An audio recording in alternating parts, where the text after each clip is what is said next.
Oke, dari yang kuliah kemarin ada pertanyaan nggak?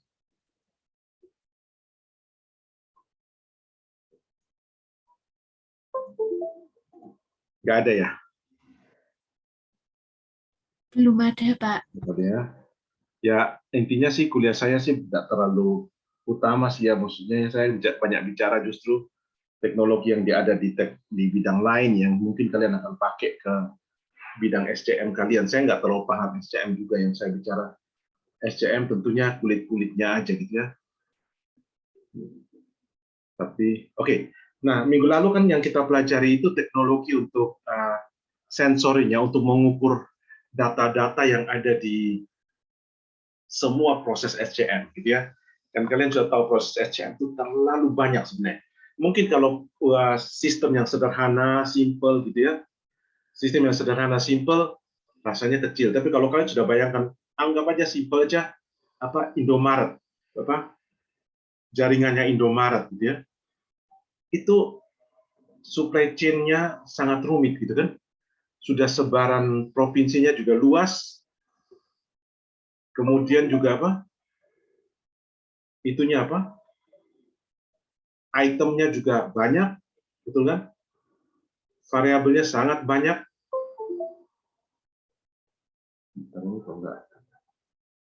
Anyway, oke. Dan itu luar biasa. Terus juga jaringan supply chain itu ada jaringan yang jelas terdefinisi gitu ya. Jelas terdefinisi, ada yang sebenarnya tidak terdefinisi, tapi sebenarnya mempengaruhi kinerja daripada supply chain kita. Gitu ya. Kalau kalian punya jaringan supply chain kan tentunya yang kalian dapat dari misalnya ada parts gitu ya, dari parts. Kalau kalian ada orang lain yang supply parts-parts, bagian-bagian bahan baku, berarti dari situ masuk ke bagian manufaktur atau bagian produksi, diproduksi nanti maju-maju lagi, diproduksi sendiri ada sub-sub-sub gitu ya kalau pabriknya sudah besar gitu ya, dan seterusnya. Itu supply chain yang terdefinisi dengan baik gitu ya. Tapi ada juga yang tidak terlalu terdefinisi. Misalnya ya, pegawai-pegawainya itu kan perlu makan gitu ya. Biasanya kalau mereka makan siang misalnya gitu ya, terus suruh office boy yang pergi beli gitu ya. Itu kan kita tidak definisikan supply makanan pegawai itu. Ada perusahaan yang makanan itu diurus sama catering secara sistem juga ada ya gitu ya. Tapi nggak semua. Misalnya yang tidak terurus secara sistem gitu ya. Ya kalau mau beli sendiri gitu ya, dan sebagainya. Bagi kita itu tidak terlalu terdefinisi sebagai bagian dari supply chain kita.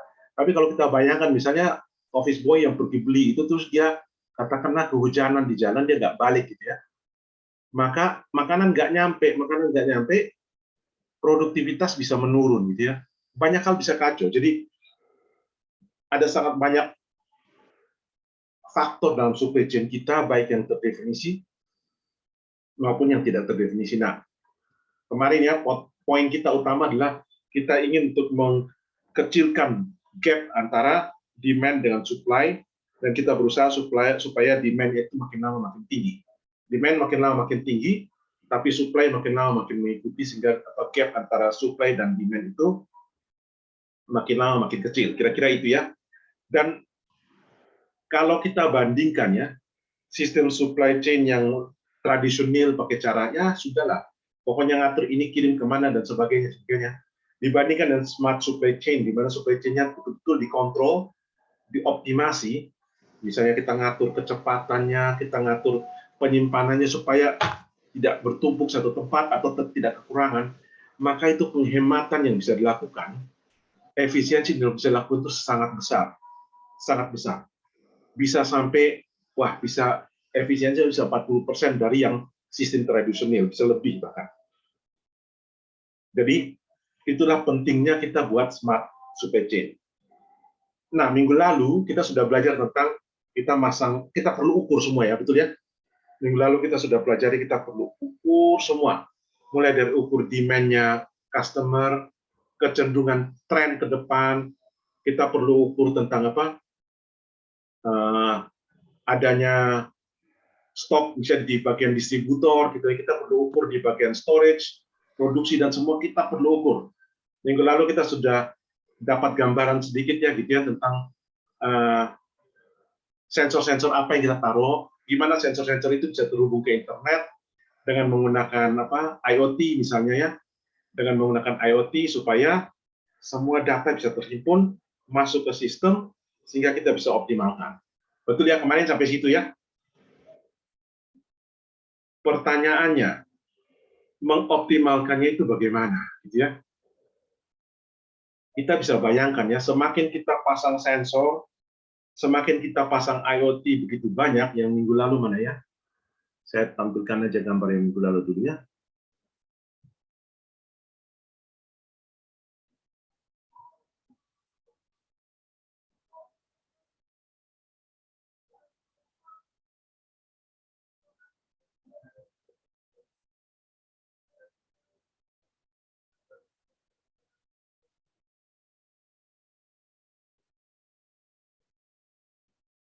Oke, ini yang minggu lalu ya. Ini kira-kira semua data kita himpun, termasuk juga data yang di luar sini, gitu ya. Ada data yang dari customer, ada data cuaca misalnya, data politik, data pasar keuangan, data lain-lain, data pesaing kalau perlu juga kita perlu. Semua ini ya, data-data itu terkumpul jadi data yang sangat banyak, sangat-sangat banyak. Dan sangat banyak itu bukan cuma karena itemnya yang banyak, tapi itemnya itu, bayangkan, kalian bisa bayangkan ya, kita punya satu barang aja. Katakanlah kita produksi satu sepatu, gitu ya. Ini kok nggak jalan baik sebenarnya.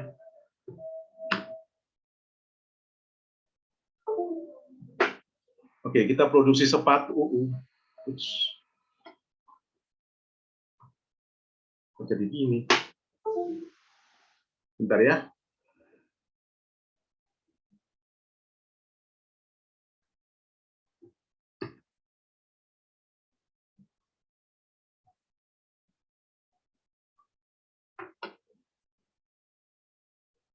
Kalian kelihatan layar saya ya?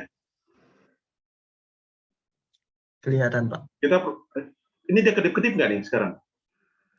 Kedip-kedip, Pak. Kedip-kedip, Pak. Kedip-kedip ya. Kenapa lagi? Alah, sebentar.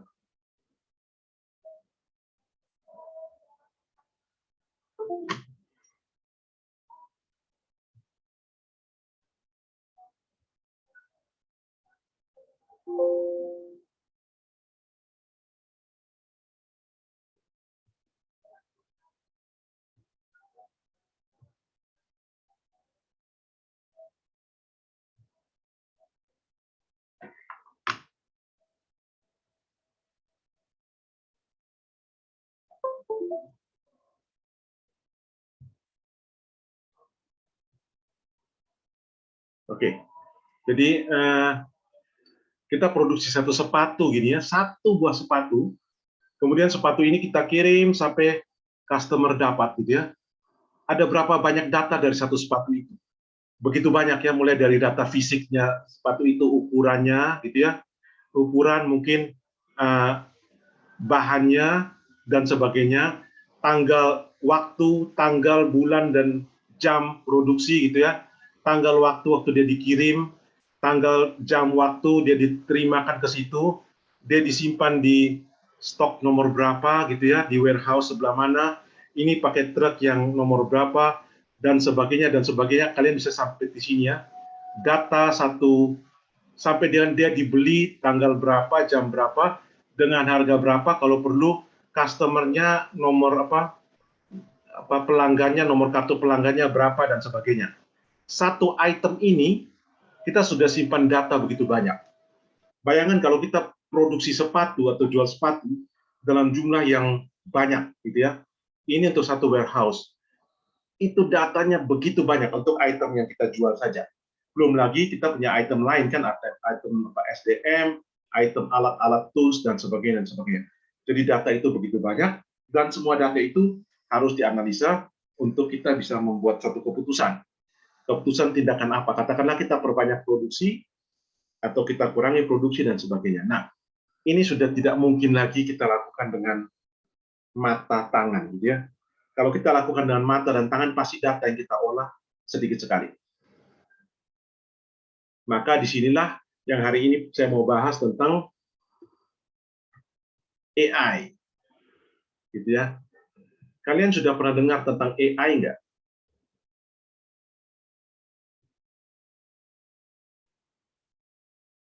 Pernah, Pak. Pernah. Kira-kira apa itu AI? Kecerdasan komputer. Jadi komputer seperti ada otaknya gitu, Pak. Komputer seperti ada otaknya, ya. Yang lain?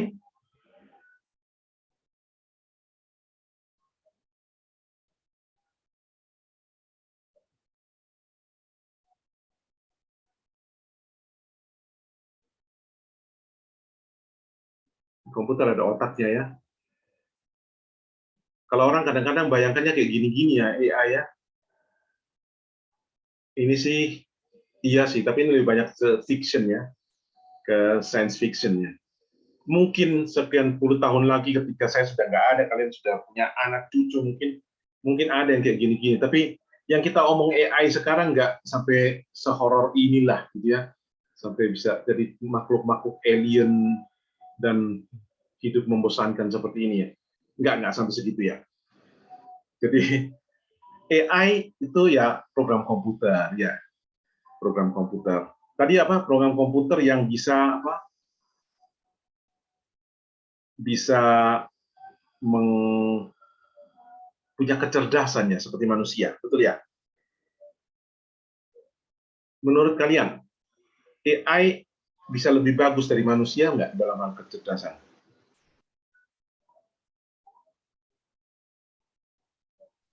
Tergantung kasusnya, Pak. Tergantung kasusnya. Ya, kalau untuk pengerjaan berulang mungkin bisa lebih bagus dari manusia. Pekerjaan berulang. Oke, kita sudah tahu ya pekerjaan berulang, robotik di industri gitu ya. Pasti lebih bagus, nggak bakal demo-demo gitu, nggak capek-capek, nggak pakai tidur gitu ya. Apalagi?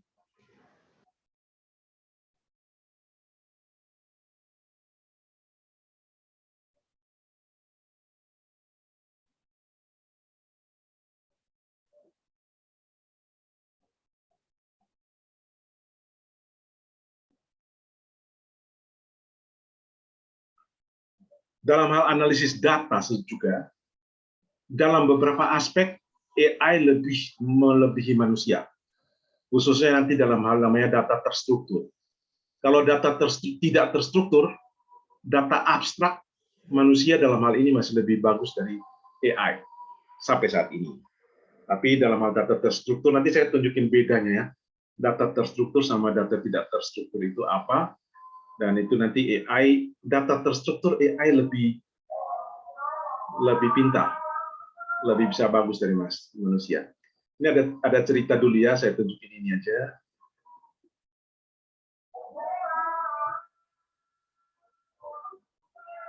Ini tahun 1770. Ini ada inventor namanya Wolfgang Kempelen. Dia bisa buat satu mesin yang bisa main catur. Ini pakai mekanik aja ya.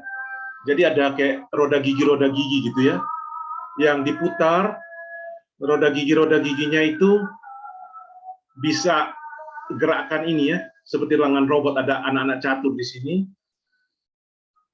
dan bisa mainkan catur. Waktu itu belum ada elektronik, belum ada komputer ya, belum ada mesin-mesin seperti kalkulator dan sebagainya. Sehingga di dalamnya betul-betul isinya cuma mekanik aja, roda gigi saja. Dan ini jadi pintar sekali. Ini patung ya, apa? Figuran ya, bukan orang sungguhan. Ini si Wolfgang Kempelen ini. Dan ini pintar sekali main caturnya, ya. Ini betul, catatan ini dilaporkan oleh IEEE. Kalian tahu ya, IEEE Spectrum ini kan sangat berwibawa ya dalam hal IEEE itu sangat terkenal ya. Jadi ini IEEE yang report ini tahun 1770. Ini mesin ini main lawan orang pada umumnya kalah. Jadi dia tuh waktu itu kan ditarik kereta kuda, mesinnya kira-kira sebesar gerobak besar lah, belakangnya truk kira-kira begitu ya. Ditarik kemana-mana, orang main lawan dia kalah, gitu ya. Ya kadang-kadang dia kalah, tapi kebanyakan dia menang, gitu ya. Orang sampai heran, gitu ya. Sampai heran kok bisa mesin kayak gini bisa menang, gitu ya. Akhirnya sampai orangnya tuh kalau singkat cerita yang punya itu meninggal, beralih ke orang lain lagi. Mereka periksa di dalamnya mesinnya gimana, itu dilihat betul mesinnya cuma roda gigi aja. Gitu ya. Tapi kok bisa gitu ya? Nah setelah berapa tahun lama gitu ya, akhirnya satu saat ada katanya saya lupa. Kalau nggak salah Benjamin Franklin, kalian tahu Benjamin Franklin? Benjamin Franklin? Nggak tahu. Tahu, Pak. Siapa itu? Penemu penangkal petir bukan ya? Bukan. Hah? Ayo, Lupa, siapa? Pak. Penemu lupa, Pak. Oke, saya tunjukin ya gambar ini pasti kalian akan tahu mungkin ya. Ya, saya tunjukin gambar ini. Ini gambarnya siapa ini? Ini. Gambarnya siapa? Dibesarin ya. Ups, mana tadi? Ups. Mana tadi gambarnya? Kalian bisa lihat gambarnya. Gambar siapa tuh? Ini bisa kebaca ya? Franklin, Pak. Ya, ini dia Benjamin Franklin. Siapakah dia? Presiden pertama Amerika, Pak. Oh salah, Washington ya. Oh iya sih. Ya maaf, Pak. Iya. Salah, Pak. Siapa dia? Dia satu-satunya orang yang bukan presiden Amerika yang wajahnya ada di uang US dollar. Ya, Benjamin Franklin. Dia ya salah satu tokoh ya, pendiri lah, father of US gitu ya. Dia hidup di sekitar tahun itu, dan dia juga salah satu orang yang pernah main catur lawan ini dan dia kalah. Penasaran sekali orang gitu ya. Wih, kok hebat sekali. Jadi Benjamin Franklin pernah kalah juga lawan mesinnya Champlain ini. Setelah akhirnya Champlain mati kalau nggak salah, terus ada orang lain pegang, akhirnya setelah dipaksa, mereka mau teliti betul-betul alat itu gimana. Setelah dibuka, ini Benjamin Franklin. Ini one minus. Ya, ceritanya kira-kira gitu. Setelah dibuka ketahuan di dalam ada orang. Ada orang yang pakai cermin dan pakai magnet untuk bisa lihat papan caturnya di atas bagaimana, dan pakai tuas-tuas untuk menggerakkan tangannya. Jadi ada orang sembunyi di dalam. Kenapa orang ini nggak pernah ketahuan? Karena orang ini pakai kursi yang dikasih ada rodanya. Jadi kalau buka rak yang sebelah sini, jadi kira-kira raknya begini ya. Buka rak yang sebelah sini, dia geser ke sana. Buka rak yang sebelah sana, dia geser ke sini. Kira-kira begitulah. Dan ini salah satu hoax terbesar pada zaman itu yang orang pikir, waduh ternyata penipuannya. Tapi akhirnya orang berpikir bahwa itu bukan hoax sebenarnya. Itu bukan hoax. Kenapa bukan hoax? Karena sampai sekarang pun, di balik semua penemuan yang paling pintar apapun, pasti ada manusia di balik itu. Cuma bedanya waktu itu manusianya dimasukin ke dalam boxnya. Kalau sekarang, penemuan AI yang sepintar apapun, pasti di baliknya itu ada orang yang menciptakan itu, yang memprogram itu, dan sebagainya. Gitu ya. Cuma bedanya sekarang, orangnya tidak ditaruh di dalam box caturnya, tapi orangnya programmer yang ada di luar. Ya. Jadi artinya apa? Moral dari cerita ini adalah bagaimanapun juga saya tetap percaya bahwa AI itu tetap membutuhkan manusia. Tetapi kenapa kita tetap butuh AI? Nah ini pertanyaan yang seriusnya itu. Kenapa kita tetap butuh AI? Penyebabnya karena ini. Khususnya di ini ya. Kemana tadi? Apa yang kita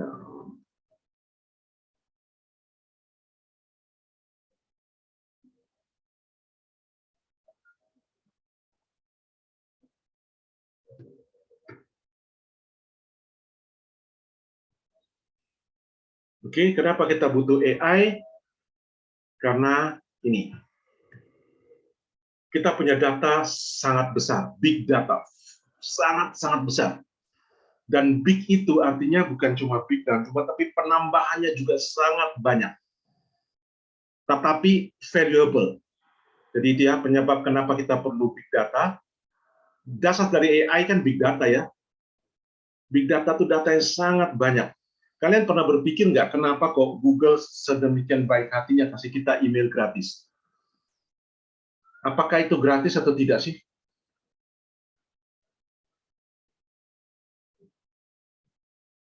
Kita dapat Gmail gratis ya. Kalian dapat semua ya? Kalian siapa yang paling sering hapus emailnya di Gmailnya dia? Hapus bersih-bersih gitu ya. Yang sudah dibaca dihapus gitu. Kalian hapus nggak? Saya enggak, Pak, sampai ribuan. Sampai ribuan. Yang kita nggak perlu baca, kita biarin aja kan ya. Bayangkan begitu banyak sekali ya, nggak ada yang hapus. Dan begitu murah hatinya Gmail, ya dia tidak apa-apain juga, paling dia batasi jumlah apa memori yang bisa kita pakai, tapi dibiar terus dibiar terus dibiar terus dibiar. Kenapa? Karena itu lebih mahal bagi dia. Dia dapat big data dan sangat valuable, itu sangat penting. Nah, kita di supply chain juga kita dapat big data ya, dengan sangat valuable, itu sangat penting. Yang kedua adalah data kita tuh unstructured. Unstructured itu gimana? Misalnya saya punya data ya, data ada umur gitu ya, ada tanggal lahir, apa atom-atom ya, itu namanya data yang terstruktur. Tapi ada data yang cuma angka yang ya ada labelnya, tapi labelnya misalnya nama pembeli. Nama pembeli ada nama Joko ini. Emang beda Joko sama Agus sama ini ya, nggak jelas beda juga ya. Kalau umur mungkin angkanya naik gitu ya. Masa Joko sama Agus karena ini mulai huruf J, ini mulai huruf A, maka yang mulai huruf J akan belanja lebih banyak. Itu enggak juga ya. Itu data-data yang tidak terstruktur.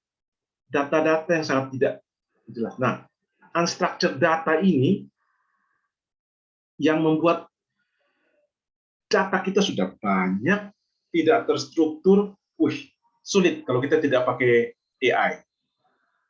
Yang berikutnya adalah ini ya, environment kita berubah. Kalian bisa tahu lah, dengan adanya COVID, semuanya berubah kan?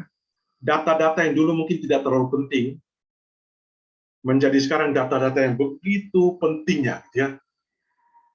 Misalnya terkait mungkin jam akses internet, dulu mungkin tidak terlalu penting gitu ya, sekarang menjadi lebih penting. Banyak hal yang dulu tidak penting, misalnya data belanja online gitu ya, mungkin dulu belum terlalu penting gitu ya. Sekarang penting sekali belanja online gitu ya, karena hampir semua orang belanja online dan sebagainya. Jadi data yang sudah terkumpul dalam jumlah besar itu, ada beberapa data yang dulu bisa kita abaikan, nggak usah dikira, sekarang jadi penting. Jadi berubah, natur kita akan berubah.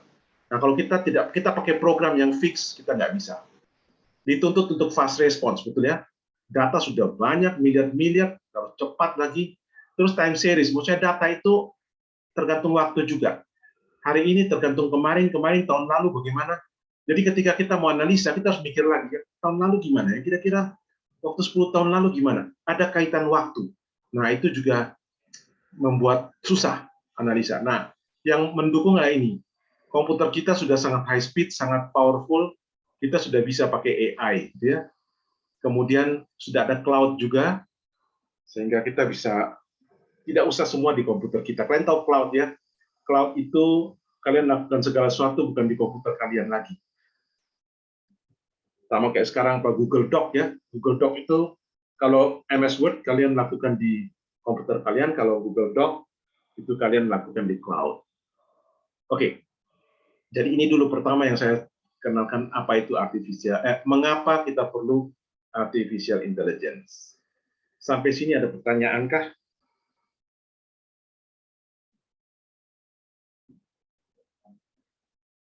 Atau ada faktor lain yang mau ditambahkan selain ini?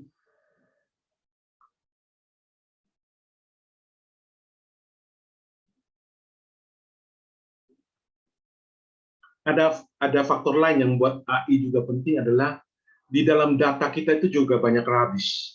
Betul ya? Banyak data-data yang tidak perlu juga. Banyak sekali. Juga dan banyak data yang noisy apa ya? Nggak valid, nggak benar. Jadi ada juga informasi yang tidak benar, ada hoax begitu banyak ya. Sekarang zamannya hoax begitu banyak. Nah, kalau kita pakai program yang biasa atau pakai orang, waduh, sangat sulit.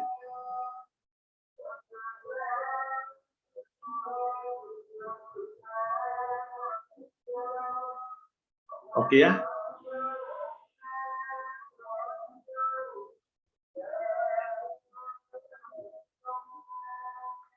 Nah, sekarang saya berikan gambaran kalian tentang AI. Nah, susahnya saya ini bukan orang teknik industri, bukan orang supply chain. Jadi saya susah sekali untuk kasih contoh-contoh yang terkait itu ya. Saya kasih tetap jelaskan pakai bidang saya aja. Nanti coba saya lompat-lompat sedikit ke bidang kalian, tapi kalau enggak kalianlah yang akan coba menerjemahkan itu sendiri ke bidang kaliannya, ke bidang supply chain ya. Jadi lebih banyak saya kasih gambaran AI ini di bidang elektro ya, seperti itu dulu. Tapi nanti saya coba jembatani, tapi maaf kalau keliru, kalau kurang akurat gitu ya. Jadi mungkin contoh-contohnya banyak dari bidang saya. Yang kedua adalah saya nggak akan terlalu dalam juga masuk sini. Mungkin saya harap sih, mungkin di antara kalian ke depan juga mungkin juga tertarik ya dengan AI ini, mau pelajari lebih dalam tentang AI, atau kalian mau kembangkan AI, saya di itu ya, apa kalian namanya skripsi atau namanya apa? Skripsi ya misalnya. Kalian mungkin mau kembangkan AI ya untuk tujuan supply chain atau apa sebagai itu bisa juga, gitu ya. Jadi saya coba kasih gambaran tentang itu. Nah, ini yang di bidang saya AI itu sudah kalian tahu ya. Sekarang AI itu sudah bisa kenal orang, sudah bisa. Saya pun bisa buat program untuk mengenal orang, gitu ya. Dari jarak sampai cukup jauh dia bisa tahu itu siapa. Dan kalau semua database orang sudah masuk, cukup satu foto aja, foto KTP aja dimasukin, tersimpan, maka sudah tahu kalian kemana aja dipasang kamera CCTV, dia bisa tahu itu siapa, itu siapa, itu siapa. Ini juga sudah umum, ini program ini gampang sekali dibuat, sangat gampang, anak semester 3-4 juga sudah bisa. Dengan AI ya, kita bisa buat untuk mendeteksi semua objek yang ada dalam gambar. Dia tahu ini mobil, ini orang, ini jaraknya berapa dan sebagainya. Sudah AI sudah bisa gitu ya. Ini AI yang melukis gitu ya. AI bisa melukis. Nah, AI bisa kita pakai di supply chain juga. Ketika kita banyak data, dia bisa kasih kesimpulan, oke, ini penjualan harus dinaikin, ini pengirimannya harus diginikan gitu ya. Sekarang pengirimannya lebih baik, rutenya seperti ini dan sebagainya. Dia bisa kasih begitu banyak analisa berdasarkan data yang begitu besar yang kita berikan ke dia. Itu fungsi AI yang ada sekarang. Dan komputasinya gampang sekali. Komputasi dengan komputer-komputer kita yang sekarang yang sudah powerful, itu bisa cepat. Bahkan di dalam handphone Anda juga ya. Kalian punya handphone pakai itu ya, penanam wajah ya. Atau sidik jari, atau suara, dan sebagainya ya. Itu semua sudah pakai AI. Dalam lingkungan hidup kalian nanti, semua akan AI-based. Ya. Semua akan AI. Nah, AI sendiri itu gimana sih? Prinsip kerjanya gimana? Gitu ya. Ini apa nih? Oh, ini nggak usah. Ini tadi sudah. Ini sejarahnya, ya kira-kira begitulah. AI sempat stuck cukup lama. Cukup lama di mana nih gambar yang mana yang saya bikinnya? Di sini ya. AI itu mulai sebenarnya tahun 40. Kemudian sampai kira-kira tahun 80-an itu, 90-an awal itu, berkembangnya cuma di lab aja sama di paper-paper. Gitu ya. 90-an sampai segini nih, tidak terlalu berkembang. Mulai 2005 atau 2010 ke atas, jadi belum terlalu lama ya. Ketika orang mulai ketemu yang namanya, mana ada di sini kah? Ini, deep learning ya, deep neural network, 2006. Mulai disinilah dia booming besar-besar. Mulai muncul semua ini yang cepat sekali membuat sehingga AI menguasai dunia kita. Jadi sebenarnya AI belum terlalu lama ya. Kalian 2006 rasanya kalian sudah lahir ya, 2006 sudah ya. Harusnya sudah ya, kalian S2 ya, bukan S1 lagi, jadi sudah. Ya, tapi baru 2006 dan sekitar 2010 ke atas itu baru perkembangan AI betul-betul. 2014 ini ya catatannya. Tapi perkembangannya begitu meroket. Jadi kalian bayangkan 2014 sampai dengan sekarang itu AI langsung dipakai di mana-mana. Jadi ini masih barang baru. Tapi perkembangannya sangat cepat sekali. Nah, ini dia. AI itu apa tadi ya? AI itu pokoknya semua program komputer apa saja yang membuat mesin, komputer, atau robot, atau whatever, punya kecerdasan. Kalkulator itu AI nggak? Iya, kalkulator ya AI sama. Semua program-program komputer ya AI semua. Jadi AI itu semua, AI itu yang paling besar. Artificial intelligence itu semua yang memungkinkan komputer, kita sebut komputer aja, komputer itu bisa juga mesin, mesinnya ada komputer. Dan sekarang mobil kan sudah pintar ya, di mobil itu ada komputer juga gitu ya. Jadi komputer bisa punya intelijen, ya, kepintaran. Nah, cuma kepintarannya akan beda. Ada AI yang namanya machine learning, ada proses learning-nya. Ada AI yang tidak ada learning-nya. Mungkin kalian dulu pernah belajar programming nggak ya? Pernah, harusnya di S1 ya. Misalnya kamu apa? A sama dengan 3. B atau bukan A sama dengan 3 ya, tapi masukkan nilai A gitu ya. Mungkin nggak bisa ya. Kemudian masukkan nilai B, terus pakai gini. If A lebih besar 0, C sama dengan A tambah B. Gitu ya. Else C sama dengan A kurang B. N, gitu ya. Terus print C. Oke. Ini AI biasa. Kalau saya masukin A3, B-nya 7, hasilnya berapa? 10 ya. Dia ikut yang ini. Tapi kalau A-3, B7 berarti -3, -7 berarti -10. Gitu ya. Kira-kira begitu ya. Ini program AI yang biasa. Semua ini kok nggak bisa dihapus ya. Nah, ada AI yang kita tidak program seperti ini persis. Tapi kita kasih data saja, kemudian komputer belajar sendiri. Komputer belajar dari data, maka itu yang disebut dengan nama machine learning. Jadi kita kasih data, komputer belajar data. Contohnya apa yang kalian pernah pakai?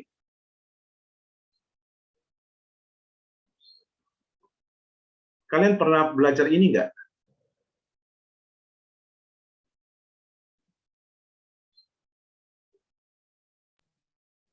Pernah, Pak. Pernah ya, regresi linear itu machine learning. Kenapa? Kalian punya data ya, data X dan Y. Katakanlah misalnya ini data apa ya? Berat badan, ini misalnya kecepatan lari. Ya. Oke, orang berat badannya sekian, kecepatan larinya sekian, gitu ya. Kita punya data, katakanlah ada sekian data, gitu ya. Sekarang saya tanya di sini, kalau berat badannya katakanlah 10 kilo, saya cek ke sana, nggak ada titiknya. Kecepatan larinya kira-kira berapa? Maka kalian pakai regresi linear kan ya?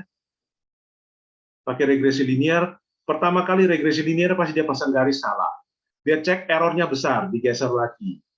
Digeser lagi, digeser. Jadi komputer belajar sendiri sampai errornya paling kecil. Nah, setelah komputer bisa dapat yang errornya paling kecil, nah dia sudah tahu ini yang paling kecil. Jadi dia melakukan proses adjustment. Ini ada proses adjustment. Kalau sudah ada proses adjustment di situ, maka oke, dia akan dapat yang baru. Maka kalau saya tanya, berat badannya 10 berapa, dia akan tarik garis gini, ketemu di sini, ditarik ke sana, oh kecepatan larinya sekian. Begitu ya. Regresi linear sudah masuk dalam kategori machine learning. Karena kita tidak program dia secara fisik, secara fix nilainya berapa.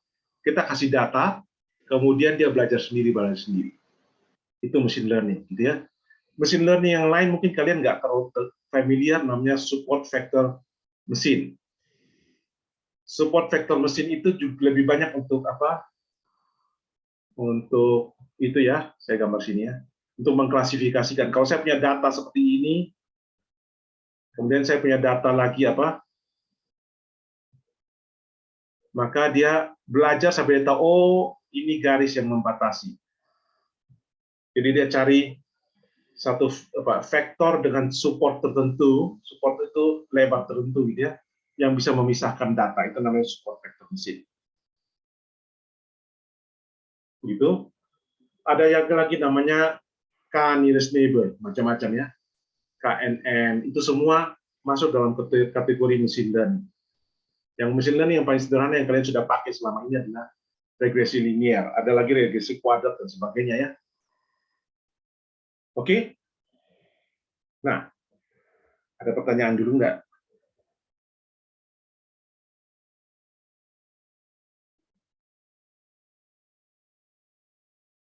Saya ceritakan ini supaya kalian bisa tahu dunia yang nanti kalian sudah kerja di industri, pasti kalian akan ditawarkan semua. Orang bilang AI ya, teknologi AI. Tapi ketika mereka bilang teknologi AI itu yang mereka maksudkan itu ini. Jadi kalau sekarang industri-industri ada apa dari IBM segala macam, ini ada AI untuk supply chain. Banyak dari IBM dan dari mana lagi ya. Mereka punya paket-paket yang sudah banyak, itu yang mereka maksudkan itu ini pasti. Teknologi yang mereka pakai itu teknologi deep learning. Karena deep learning seperti saya bilang mulai 2014 hadirnya deep learning membuat sehingga AI booming, bisa dipakai di mana-mana. Oke, sudah? Nah, setelah ini orang mulai belajar ke sini. Salah satu machine learning itu pokoknya program yang bisa dikasih data, di-adjust. Itu namanya machine learning. Kalau artificial intelligence secara seluruh itu bisa juga ada machine learning, bisa ada yang tidak ada learning-nya. Yang tidak ada learning itu programnya sudah fix. Kalau machine learning ada adjust. Nah, dalam machine learning sendiri ada yang seperti ini, SVM, KNN, regresi linear dan sebagainya. Ada yang namanya ANN, Artificial Neural Network. Nah, ANN itu apa? Basically ini. Kalian sudah pernah belajar ini belum ya? Saya kasih cuma intuisi aja ya. ANN itu mereka mencoba untuk meniru cara kerja otak manusia. Jadi kalau kalian lihat otak gitu ya, mana nih pen saya? Oh ini. Saya pakai merah aja ya. Otak manusia katanya coba dilihat di sini ketemu gini ya. Ini neuron-neuron dibesar-besarin jadi kayak gini. Bentuknya kayak gini, ada badannya neuron, ada kaki-kakinya gitu ya. Terus ada akson masuk lagi ke kaki-kaki neuron berikut. Jadi ini sebagai input ya. Ada gambar besarnya. Ini ya. Oke. Jadi ini badannya selnya di otak kita. Ini inputnya, ada input masuk sini, set, kita kasih nama X1 ini ya. Inputnya masuk sampai di badannya. X2 inputnya juga masuk ke badannya. X3 masuk lagi ke badannya. Semua masuk ke badan. Di badan ini semua input-input itu dijumlahkan. Dijumlahkan sampai satu batas tertentu. Kalau sudah menyentuh batas tertentu, neuron ini jadi aktif. Sama kayak mungkin kayak orang diketik-ketik gitu ya. Diketik-ketik nggak geli. Pas sudah terlalu banyak dia mulai geli ya. Kira-kira gitulah. Jadi input setelah mencapai satu batas, kita sebut batas itu threshold gitu ya. Dan sampai batas tertentu dia aktif. Dia keluarkan output di sini. Nah, output ini akan kena di input ini ya, output ini ya akan kena di berikutnya jadi input lagi ke neuron berikutnya. Jadi neuron ini terima dari lain-lain gitu ya. Sama lagi. Lewat threshold-nya dia aktif, dia keluarkan output lagi. Kira-kira prinsip kerjanya cuma begitu. Nah, tiap input ini pengaruhnya ke badan selnya ini, ke neuronnya ini beda-beda. Tergantung tebalnya dendrit ini namanya. Tebal dendritnya sama panjang dendritnya. Kalau dendritnya makin tebal, makin panjang, maka input ini pengaruhnya kecil sampai di sini.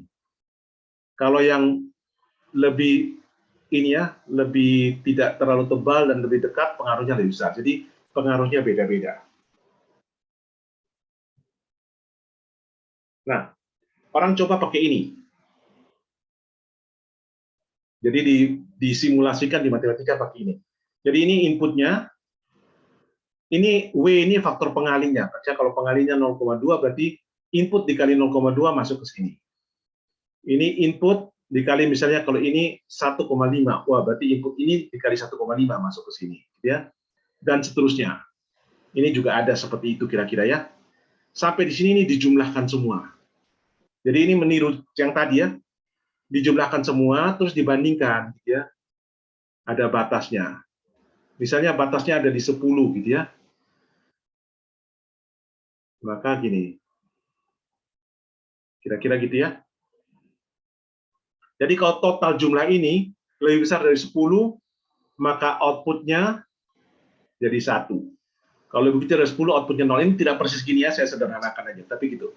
Jadi dia jumlah-jumlah ini terus dijumlah-jumlah terus, satu-satu sampai 10 lebih, langsung ini jadi 1.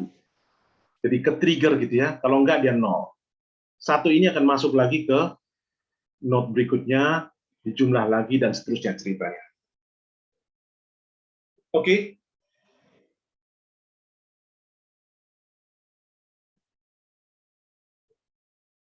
Nah, terus bagaimana sih kok ini bisa pintar banget, bisa jadi AI yang begitu dikagumi seluruh dunia? Kalian pasti bertanya gitu ya, barang kayak gini aja kok bisa akhirnya bisa jadi AI yang sampai bisa kenal itu siapa. Sekarang kalian tahu ada self-driving car ya, mobil yang bisa, mobilnya apa, Tesla ya, betul ya? Mobilnya Tesla bisa jalan sendiri dan sebagainya. Itu gimana ya? Nah, kira-kira begini deh. Kalau kita punya input ya, katakanlah saya mau input untuk mengenal apa? Mendeteksi wajah saya gitu ya. Wajah saya ini input dari masalah kacamata. Dia pakai kacamata, tidak pakai kacamata misalnya dia. Kemudian ini warna kulit misalnya. Ini apa lagi ya? Rambut ya.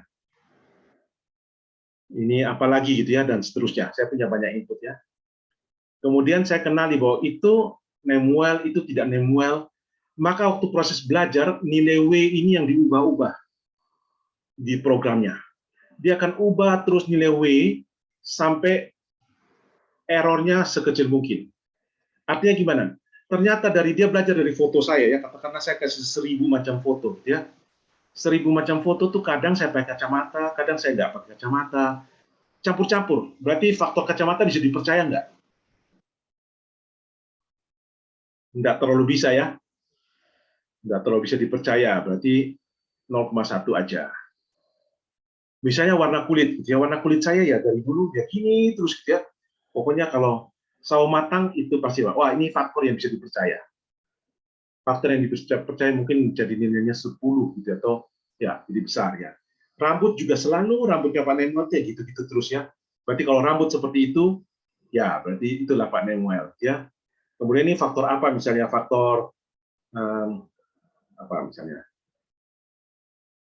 apalah katakanlah senyum misalnya, senyum atau tidak berapa persen, senyum 30% dan sebagainya. Ternyata Pak Nemuel juga terkadang senyum kadang enggak dan sebagainya, maka ini faktornya dibuat jadi kecil. Kira-kira kayak gitu. Jadi proses belajar itu adalah proses untuk menentukan mana yang akan dihargai bagaimana.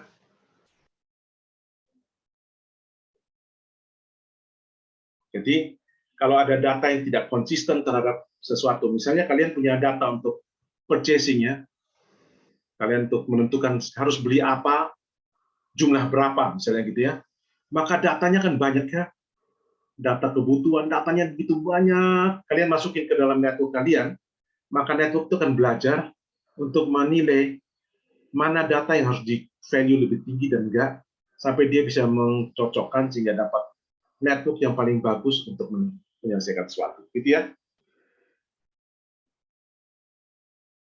Sampai sini kalian. Tapi dalam realita bukan satu node ini. Otak kita juga bukan isinya, otak kita kan bukan isinya cuma satu ini ya. Otak kita tuh ada saya lupa, kalau nggak salah ada 10 pangkat 34 neuron. Sekitar segitulah, ada banyak sekali. Ini makin banyak. Sehingga nanti di ANN, di deep learning itu ya, kita pakai ini ya. Jadi ini satu neuron, inputnya 3 dari sini. Ini bisa sampai berlapis-lapis. Lapisannya bisa sampai 100 lapis. Tiap lapis bisa sampai ratusan ribu, bahkan jutaan neuron. Jadi lapisannya banyak, neuronnya bisa jutaan. Komputer kita sudah bisa lakukan itu. Jadi itu yang Anda dapat. Jadi kalau Anda punya HP, di HP Anda, katakan Anda bisa ngunci pakai apa? Pakai wajah, bisa ya. Kalian kalau buka terus wajah kalian terus dia buka gitu ya. Kalian punya ya untuk HP itu ya. Bahkan canggih lagi kalau kalian lagi tutup mata dia nggak mau pasti. Mesti buka mata dulu baru dia mau dia.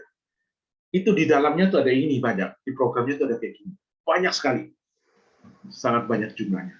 Untuk melakukan satu tugas itu aja. Oke, kebayang ya? Sampai sini ada pertanyaan nggak?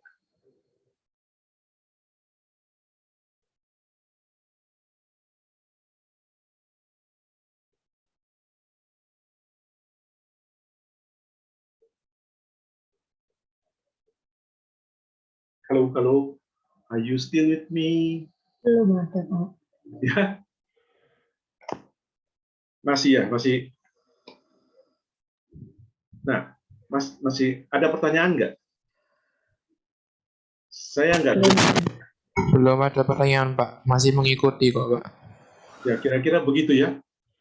Nah, ini nanti ya, dalam kenyataannya itu jumlahnya banyak, dan kalian kalau tadi ya, data input, kalian punya data dalam jumlah banyak sekali ya. Data itu kita sangat banyak, bermiliar-miliar data. Itemnya ini kan cuma 1 sampai N, katakanlah 10 ya. Dalam kecenaan kalian bisa punya 12 juta misalnya data. Nggak apa-apa. ANN ini bisa nangani semua. Oke, itu ANN ya. Itu ANN di sini. Terus yang ini apa? Ini sebenarnya ANN juga, sama aja.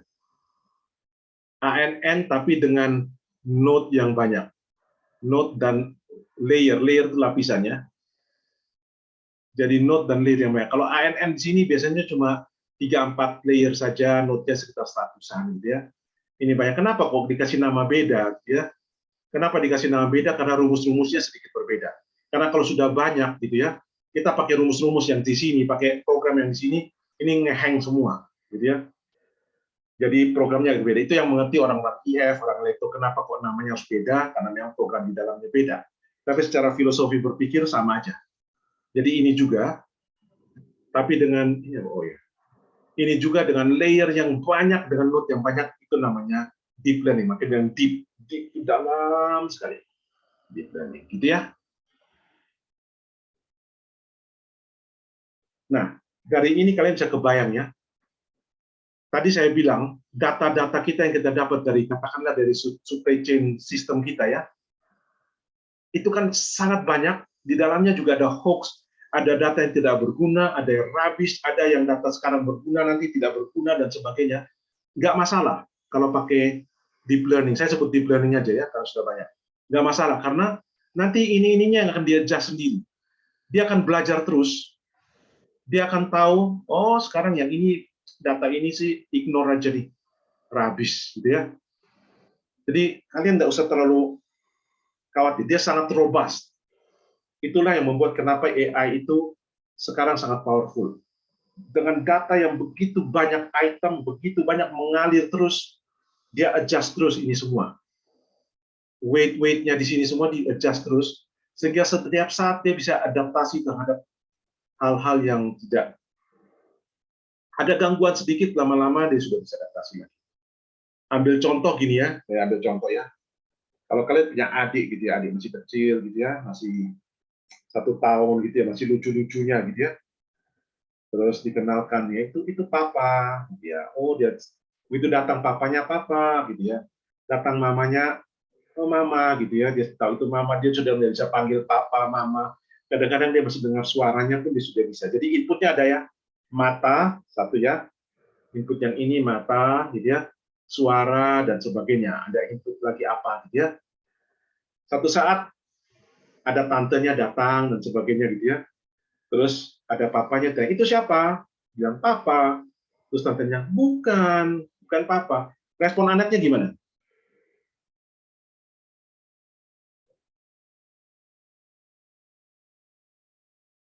Kalian bisa kebayang, sudah punya anak, ada yang sudah punya anak ya? Belum ya? Anaknya pasti mukanya agak marah ya. Agak marah, dia agak kaget gitu ya. Terus karena marah, wajahnya jadi merah, lucu kan, terus ketawa semua gitu ya. Biasa kan godain anak kecil gitu ya, itu bukan papa gitu ya. Ini yang papa, itu bukan mamanya. Oke. Lama-lama apa yang terjadi?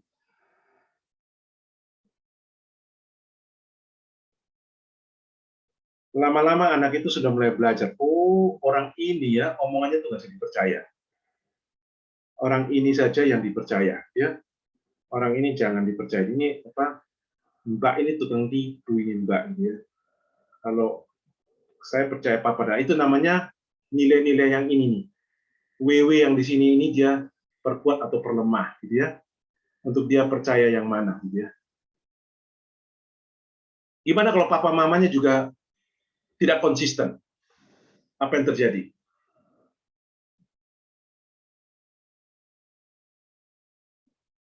Lama-lama W untuk papa mamanya juga sama dia dijadikan 0 kalau perlu ya. Atau 0,001 aja gitu ya. Dikecilin juga ya. Itu yang terjadi dan anak-anak yang sering dikerjain, sering ditipu gitu ya. Atau kalau orang tua tidak konsisten, ya anak ambil apa piring dipukul-pukul gitu ya, anak kecil ya. Pukul-pukul gitu kalau mamanya lagi senang, ketepuk tangan ikut nyanyi gitu. Pas mamanya lagi sumpek, anaknya pukul-pukul itu dimarahi langsung benar. Anaknya bingung, yang benar yang mana sih ya? Saya lakukan yang sama kok ya, kadang dimarahi, kadang enggak. Lama-lama anak itu mulai bingung, semuanya dikasih 0. Yang dibesarin apa sih? Yang weight-nya dibesarin adalah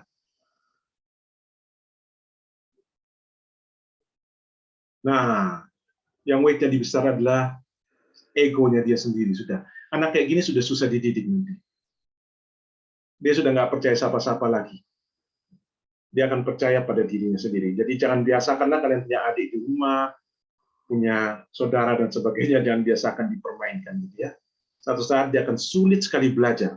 Dia dengar guru, dia nggak bisa mengerti, belajar jadi susah. Kenapa? Karena weight-nya semua di sini sudah dibuat mendekati 0 semua. Yang ada cuma yang dirinya sendiri aja.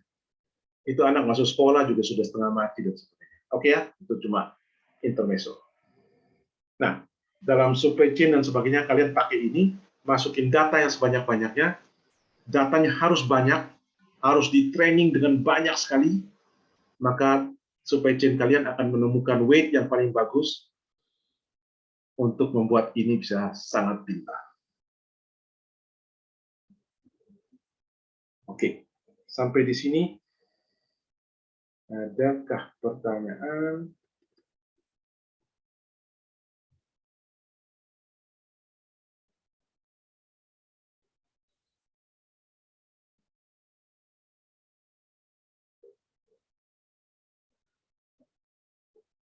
Kira-kira kalian nangkep nggak ya? Dan saya berbusa-busa, bersemangat tinggi gitu ya.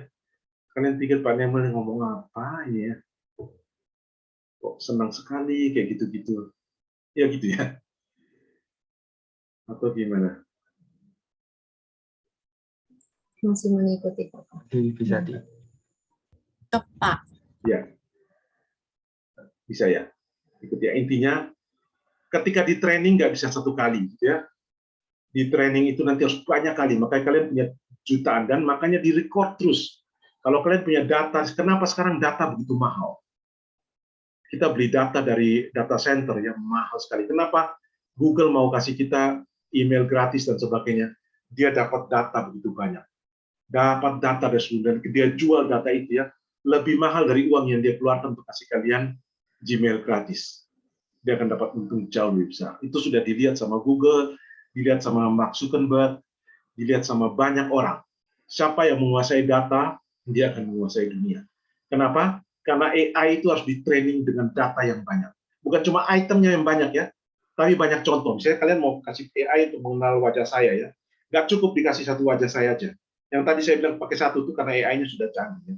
Ada AI yang dalam ini satu wajah tidak cukup. Saya harus kasih 1 juta mungkin atau 1 miliar foto saya berbagai pose, baru dia bisa mengenal saya. Gitu ya. Kalian tahu mobil Tesla itu ya?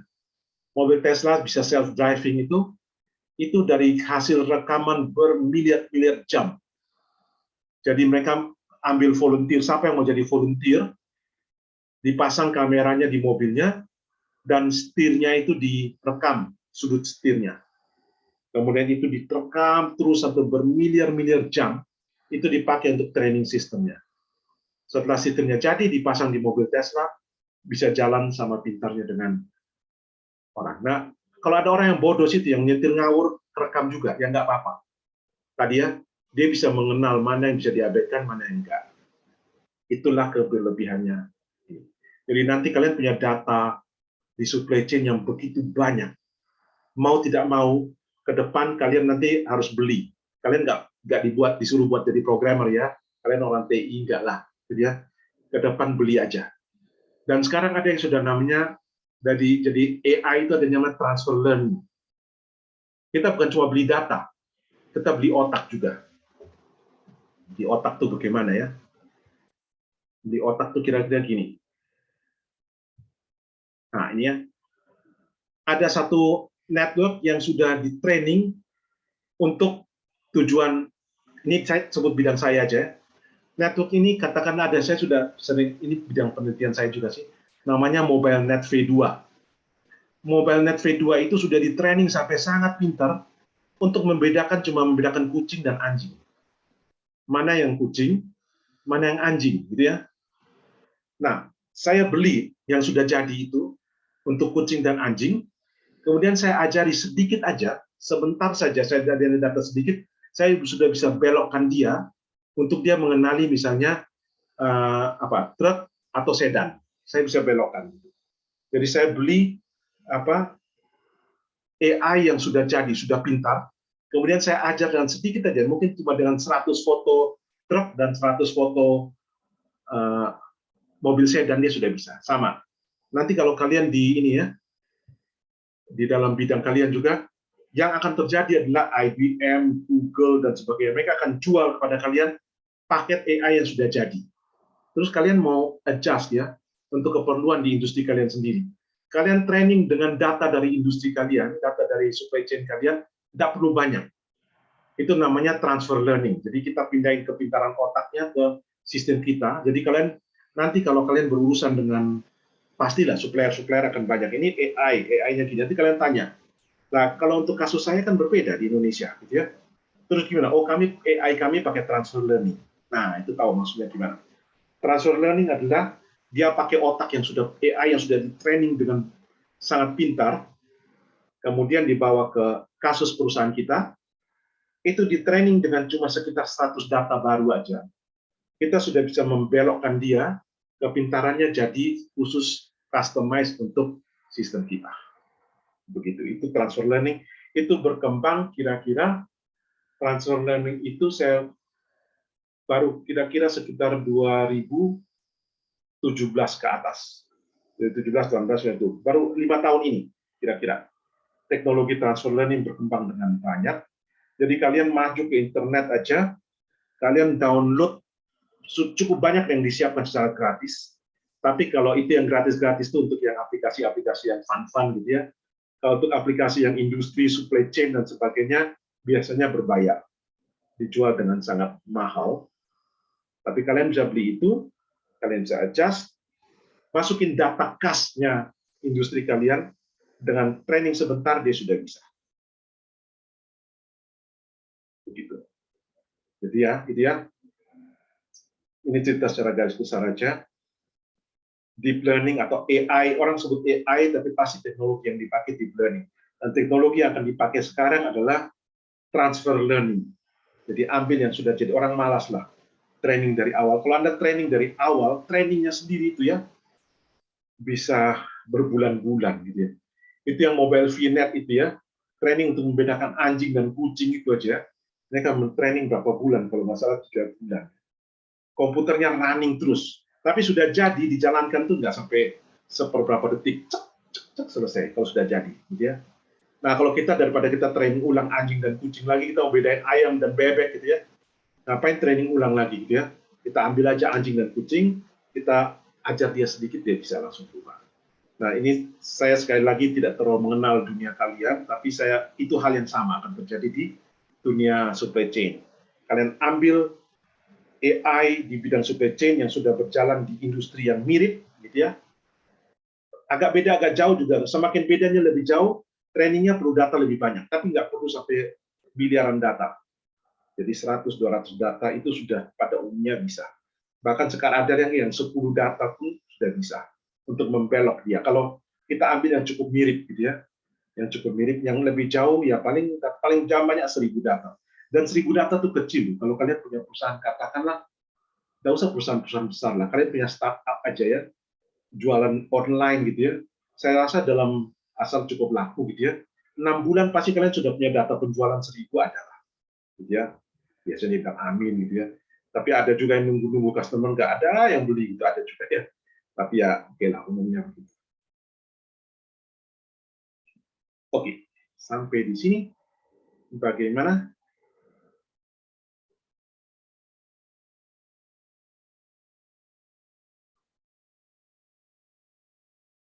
Menurut kalian mutlak nggak AI harus dipakai ke depan di dunia kalian, di dunia supply chain, di dunia teknik industri?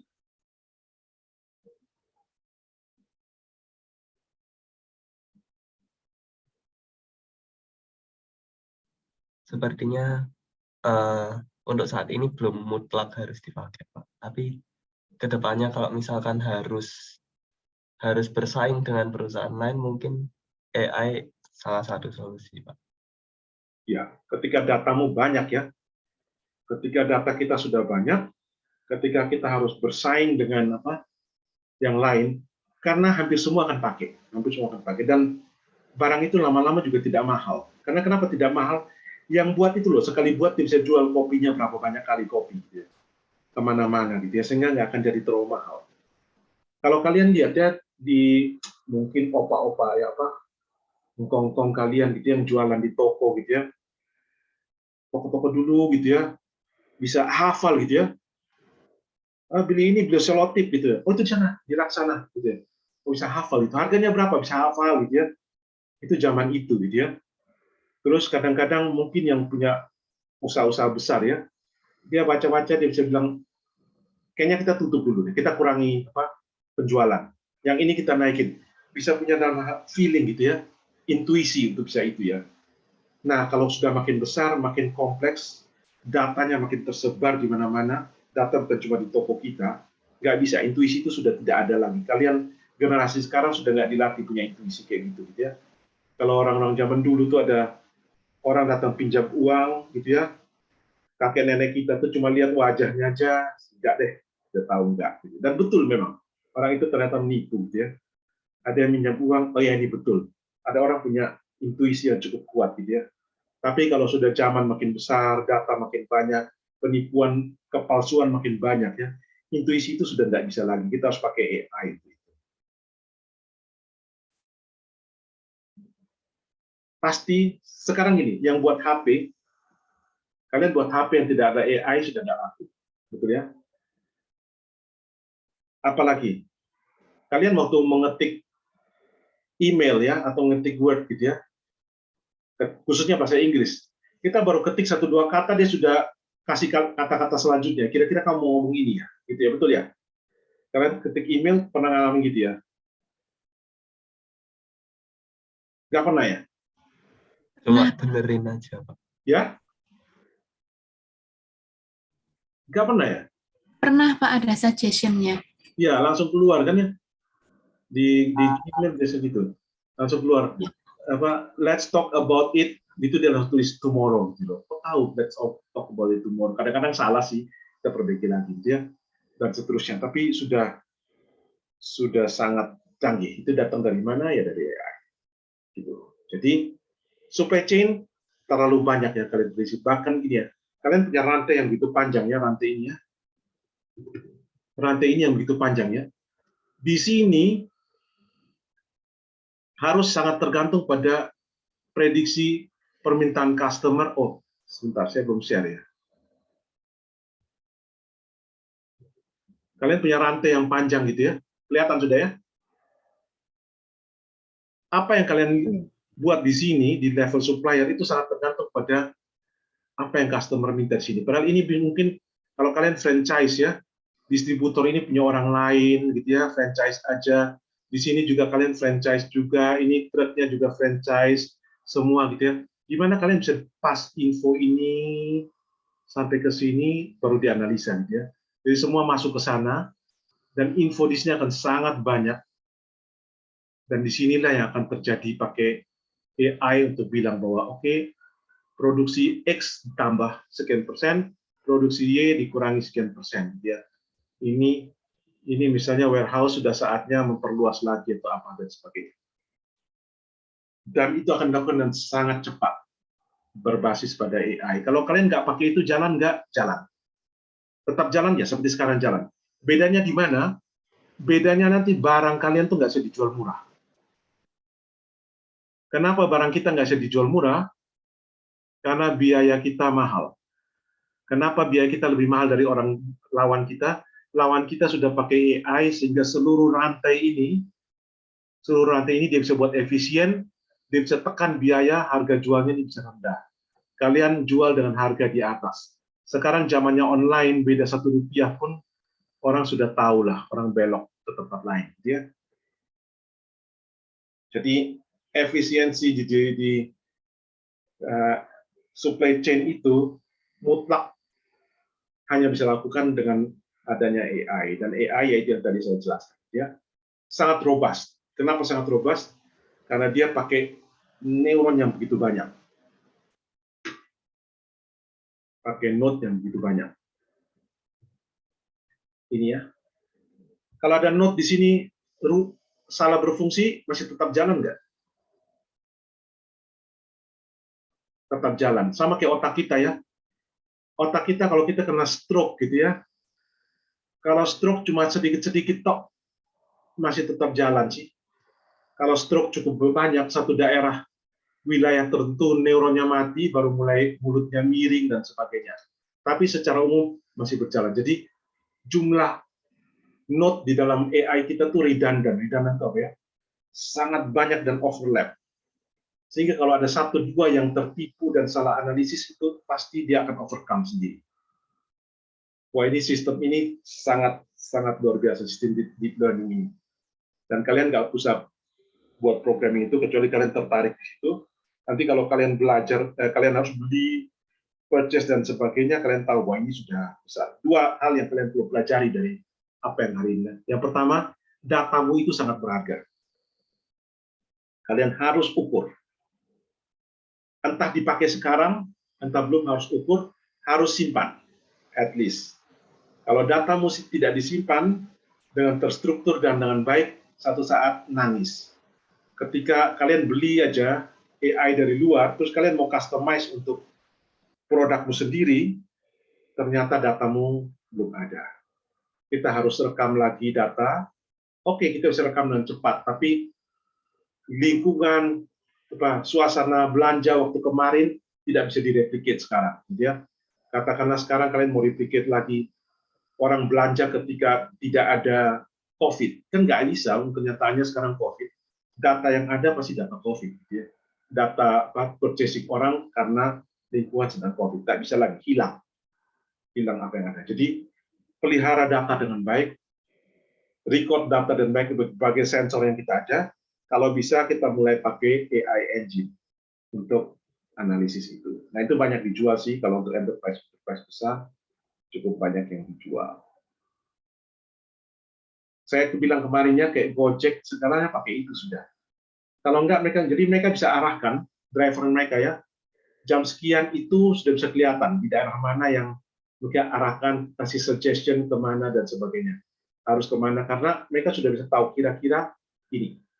Mereka juga bisa tahu kira-kira nanti penjualan, kalau zaman-zaman dulu ya orang cuma, oh ini mau Cynthia, kalau mau Cynthia kira-kira ini yang laku. Oke.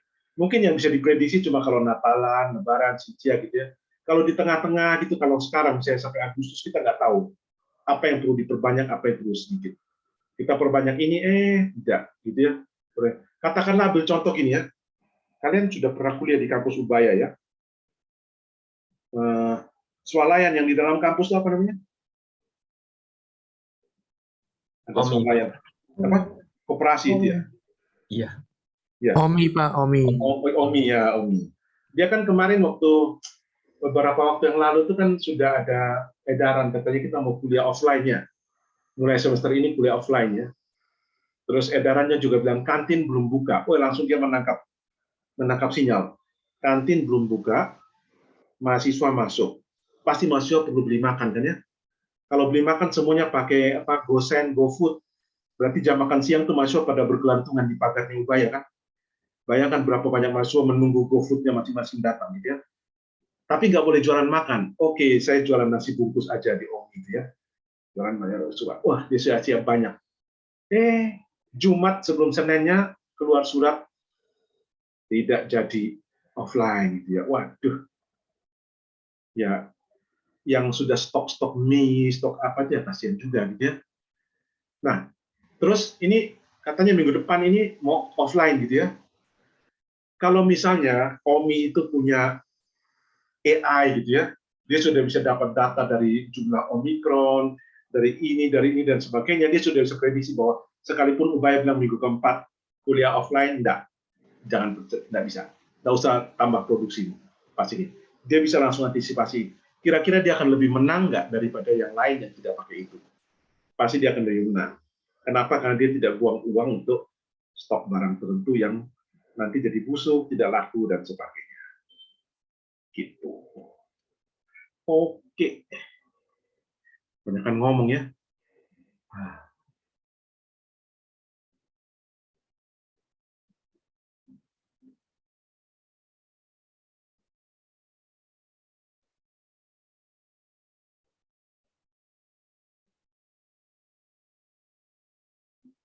Sampai di sini ada pertanyaan atau ada yang mau mendiskusikan sesuatu? Biar saya bisa istirahat sedikit juga. Kan juga heran, saya kok bisa positif. Tapi positifnya memang positif sih. Tapi nggak ada rasa apa-apa beneran. Sama sekali nggak. Saya bisa ngomong, kan biasanya di sini ya, kering segala ya. Saya bisa ngomong biasa sih. Nggak tahu lagi nanti malam tahu-tahu. Tapi rasanya kok yang enggak ya. Jadi memang, karena saya juga sudah vaksin ketiga ya, jadi mungkin juga vaksin ketiga banyak menolong. Ya.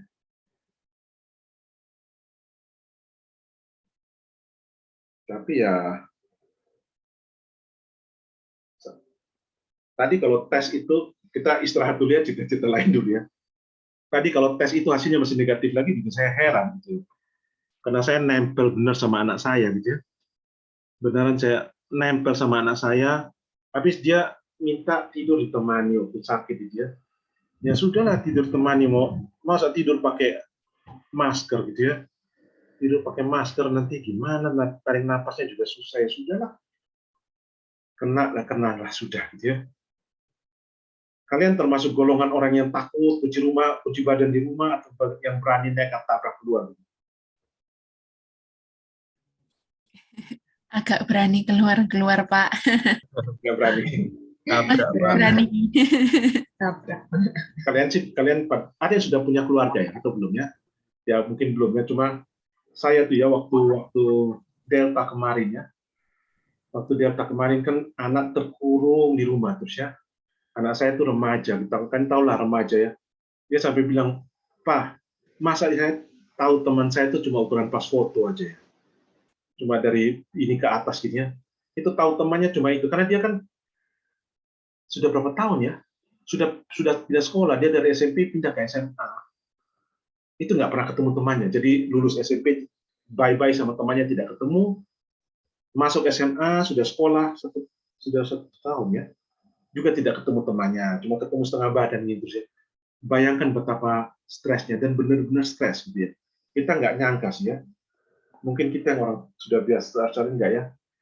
Stres itu bisa membuat anak tuh bisa nangis sendiri gitu ya, dan sebagainya. Lama-lama saya pikir ya, ini kalau kena COVID, apalagi Omikron gitu, rasanya kok probabilitas sembuhnya besar sih, bisa sembuh ya. Tapi kalau sampai anak stres, gangguan jiwa gitu ya, kira-kira efeknya berapa lama? Lama sekali, Pak. Ya, saya pikir satu kali dia minta ya, Pak, saya harus keluar jalan-jalan sama teman. Saya mau kasih atau enggak gitu ya. Dengan pergi sudah pergi. Karena kalau enggak, dia di rumah bisa nangis sendiri. Waduh, saya pikir ini kalau dibiarkan terus ya, tiba-tiba jadi ngomong-ngomong sendiri misalnya gitu ya. Terus ketawa-tawa sendiri. Wah, itu pengobatannya lebih susah daripada Omikron. Ya. Lebih baik sekalian kena Omikron, dikasih obat. Ya, most likely sembuh lah gitu ya. Selesai gitu ya. Daripada tiba-tiba anak kita jadi ketawa-ketawa sendiri gitu ya. Itu bisa sampai seumur hidup dia begitu. Omikron, orang sudah lupa apa itu Omikron sekian puluh tahun lagi. Orang sudah lupa apa itu COVID. Anak kita masih jalan ngomong-ngomong sendiri, ketawa-ketawa sendiri. Itu lebih susah gitu ya.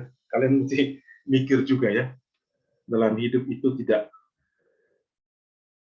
hanya kita takut Omikron dan sebagainya aja. Kayaknya saya biarkan aja, sudahlah. Sakit-sakitlah gitu ya. Karena kita harus timbang di antara dua yang sama-sama jelek gitu ya. Sakit kena Omikron atau sakit kena stres gitu ya. Ya, kadang-kadang kayak gitulah. Ada orang yang sedemikian kurung diri di dalam rumah gitu ya, kena juga gitu ya. Ada yang kurung diri di rumah ya tidak kena, ada yang kurung diri di rumah ya kena. Ada yang jalan bolak-balik. Prinsip saya sih kalau harus keluar, keluar. Harus keluar demi panggilan hidup, keluar gitu ya. Tapi kalau nggak harus ya ngapain, nggak boleh cari masalah. Tapi kalau harus ya harus. Coba kalau dokter-dokter nggak berpikir seperti itu, kita sudah mati semua. Dokter-dokter itu ya berani, harus keluar ya harus keluar. Sekian lama sih kita kadang-kadang ada orang yang meremehkan dokter Indonesia ya. Oh, ini ke Singapura, ini ke Penang gitu ya. Tapi saya lihat dedikasi mereka juga ya, teman-teman dokter itu ya, selama COVID ini ya, karena mereka sudah menyandang nama dokter, gitu ya. Begitu keluar daftar jadwal jaga mereka di rumah sakit, ya mereka berangkat. Whatever itu ya, akan jadi apapun mereka berangkat. Bukan dokter aja ya, dokter, perawat dan sebagainya. Saya rasa dedikasi kayak gitu ya kita patut hargai, gitu ya. Oke, ada lagi kah?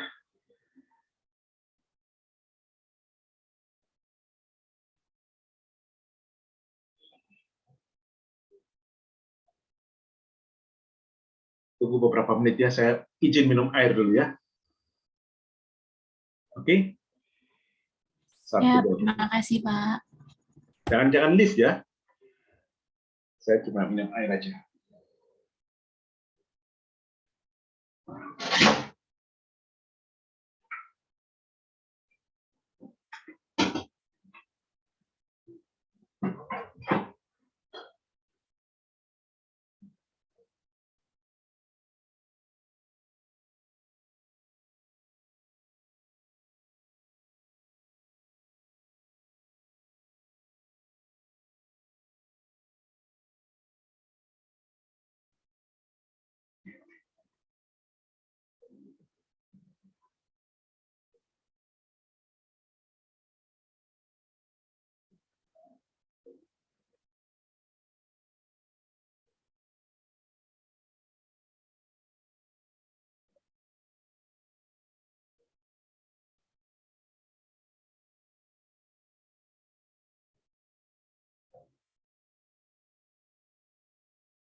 Oke.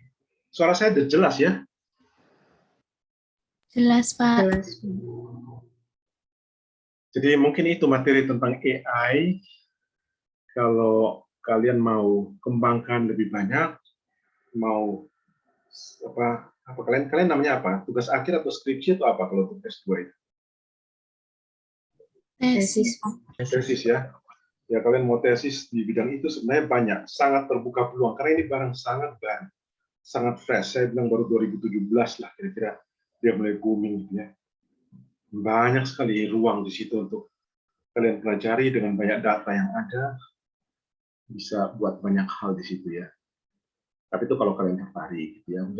Kalau kan ini kan mata kuliah pilihan ya, Smart Supply Chain ya. Kalian bisa pakai di sini juga sih smart supply chain, entah aspek apa, kalian baca-baca paper-paper orang lagi pakai AI di aspek mananya, kalian coba kembangkan di situ, itu sudah bisa publish. Kalian lulus harus publish kan ya, harus tulis di mana, conference jurnal ya, atau kalian sudah tulis ya?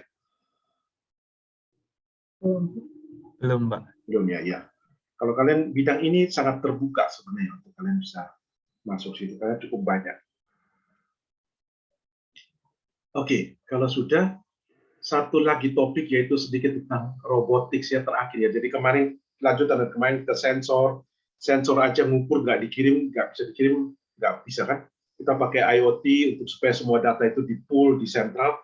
Sesudah itu hari ini kita belajar setelah datanya di pool, dianalisa pakai apa ya? Dianalisa pakai AI, gitu ya. Analisa pakai AI memberikan decision, memberikan suggestion gitu ya. Nah, teknologi itu juga dipakai salah satu untuk robotik. Saya kasih tunjuk ini aja ya. Sebentar ya, saya siapkan dulu. Ada video yang mungkin kalian sudah pernah lihat juga ya, sebentar ya.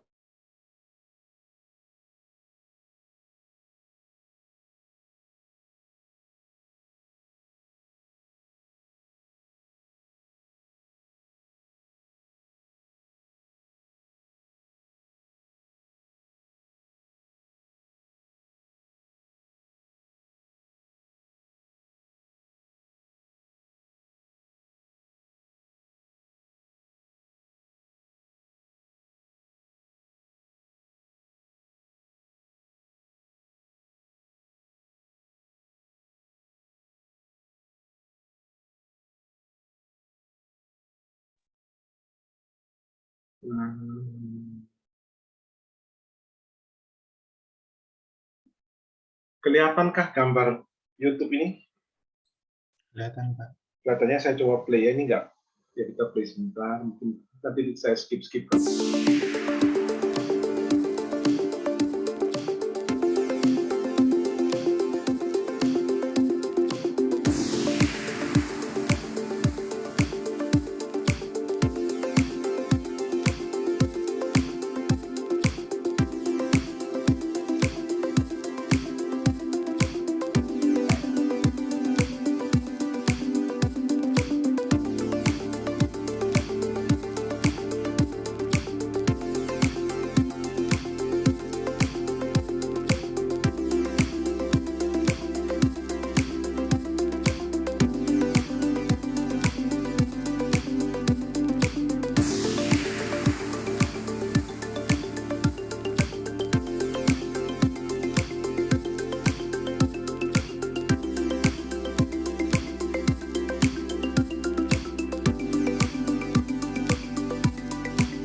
lagi.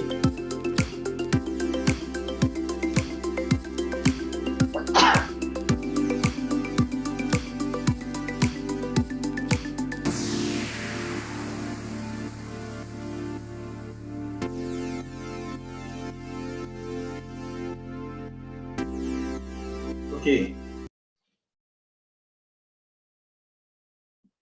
Itu bukan fiksi ya, bukan teknologi yang masih diangan-angankan gitu ya. Itu sudah dipakai, itu sudah umum gitu ya. Kalian ada yang pernah pakai itu di tempat kerja atau di mana, ada nggak? Belum, Pak. Belum ada, Pak. Belum ya. Saya nggak tahu di Indonesia apakah ada, di China paling banyak ya. Jadi untuk warehouse, khususnya warehouse yang besar, sebenarnya yang kecil juga ya, yang kecil-kecil seperti apotek punya untuk bahan obat dan sebagainya harusnya sudah membutuhkan teknologi seperti itu kalau skalanya sudah harus besar dan harus cepat ya. Dan ya itu teknologi pasti teknologi tinggi gitu ya. Mereka tabrakan nggak? Enggak, Pak. Ada sensornya, Pak. Ada sensor ya. Iya. Dua hal yang perlu untuk satu robot itu bekerja dengan baik, yaitu pertama routing ya. Dia harus tahu dia mau berangkat dari mana, ke tujuan mana, dan dia menentukan rute dia yang se-efisien mungkin gitu ya. Itu routing. Yang kedua adalah collision-nya, untuk apa? Menghindari tabrakan. Nah, menghindari tabrakan sendiri itu juga, itu kira-kira ada komputer di sentral yang ngatur mereka nggak? Maju, kiri, kanan, kiri, maju. Untuk setiap robot begitu kan nggak? Enggak, sepertinya, Pak. Apa? Harusnya enggak sih, Pak. Pakai program sih, Pak. Ya, Jadi cukup diprogram sekali gitu, bukan dikendalikan secara manual oleh orang gitu, bukan. ya. Dari sentral cuma bilang kamu ambil barang di tempat ini, gitu ya. Bahkan sentral mungkin tidak akan assign robot mana yang ambil, dia cuma barang ini perlu dipindah ke sini. Maka robot yang terdekat yang lagi idle itu yang akan responi, begitu ya. Responi untuk itu. Nah, mereka itu nanti pakai apa? Algoritmanya berbasis AI juga untuk supaya menghindari ada collision dan mengefektifkan. Jadi gini, kalau jalannya dia kemudian ada kemungkinan tabrak, gitu ya. Kalau dia cuma pakai sensor aja, maka dia memutuskan untuk berhenti. Tapi kalau dia sudah pakai AI dan dia bisa tahu posisi temannya di mana akan kemana, maka dari jauh dia sudah berubah dia punya routing. Jadi setiap robot itu akan dapat informasi dari robot di sekitar dia, bukan cuma informasi tentang robot sekitar dia tuh di mana, bergerak kemana, tapi juga lewat jalur mana. Jadi setiap saat dia bisa antisipasi dengan dia merubah routingnya dia. Wah, itu robot-robot itu sangat canggih gitu ya. Jadi mereka tahu ke depan itu akan ada apa, dia akan routing karena temannya akan lewat sini, siapa yang nyerah, siapa yang, kalau dua-dua ngalah kan jadi kacau gitu ya. Akhirnya jalannya jadi kosong malah dua-dua ngalah ya. Nah, itu metode routing dan sebagainya nggak bisa lagi diprogram secara fix. Semuanya juga berbasis AI untuk bisa semua itu gitu ya. Ya, itu contoh teknologi yang akan dipakai. Mahal sih, mahal ya. Mahal, karena satu robot itu tidak murah, tapi ketika volume warehouse-nya, barang-barang yang akan dikerjakan dan sebagainya sudah tinggi, waktu menjadi mahal bagi mereka, maka harga robot-robot itu akan sangat murah. Dibandingkan dengan kerugian yang mereka akan alami kalau tidak pakai teknologi seperti itu.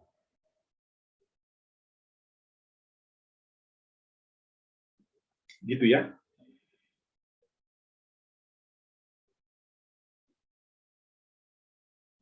Oke, itu tambahan sedikit tentang teknologi robot. Kalian tidak perlu masuk sampai ke detailnya di dalam itu ya. Kalian bisa bayangkan ya, kalau kalian nggak pernah ya, mana ya, ya kalian mungkin ya pernah juga ya, kota-kota besar seperti Singapura, Jepang, misalnya Jepang paling padat ya. Orang jalan tuh sudah seperti, tapi ya mereka ya sama-sama berjalan ke arah tujuan masing-masing, ke tujuan masing-masing, tidak tabrak gitu ya. Tidak ada yang komando dari atas, temu kiri kanan nggak ada gitu ya.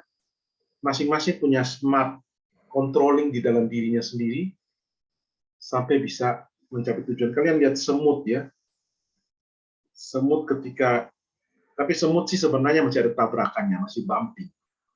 Semut itu masih nabrak.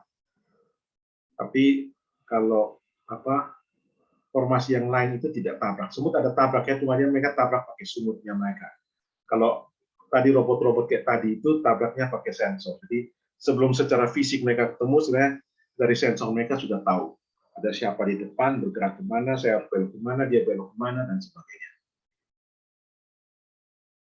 Oke, kira-kira itulah teknologi-teknologi yang saya bisa bagikan dalam 2 kuliah ini.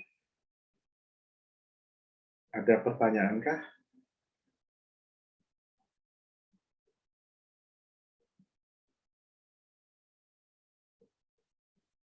Evaluasi untuk materi-materi ini nanti tergabung semua aja ya. Saya nggak tahu, nanti saya mau tanya dan Pak Joni dulu ya, evaluasinya apakah setiap topik ini evaluasi sendiri atau nanti digabung jadi satu gitu ya, atau ada project yang diberikan gitu ya. Nanti saya akan konsultasi dengan Pak Joni lagi dulu dan nanti saya akan sampaikan juga gitu ya. Oke, ada pertanyaan lagi kah? Kalau enggak bisa diakhiri kah?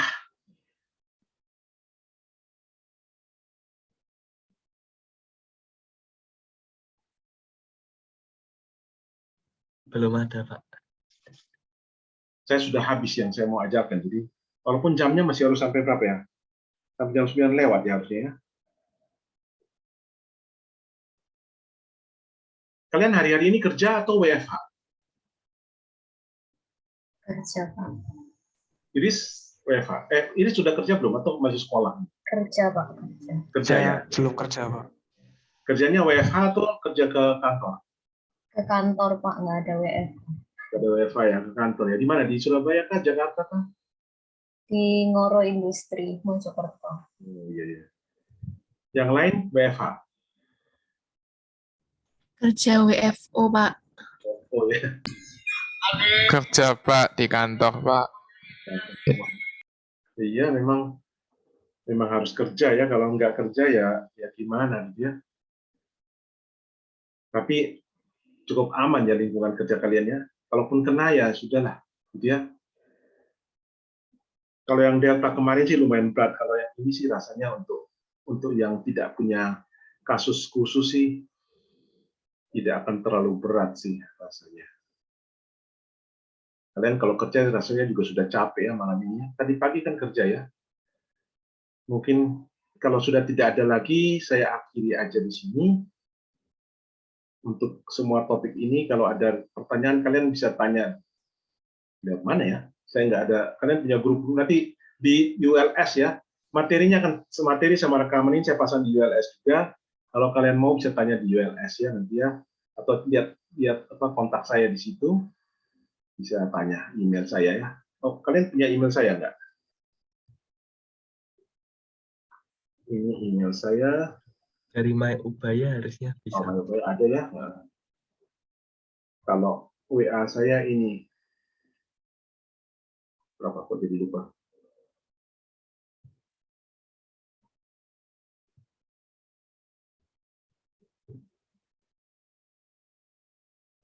Salah.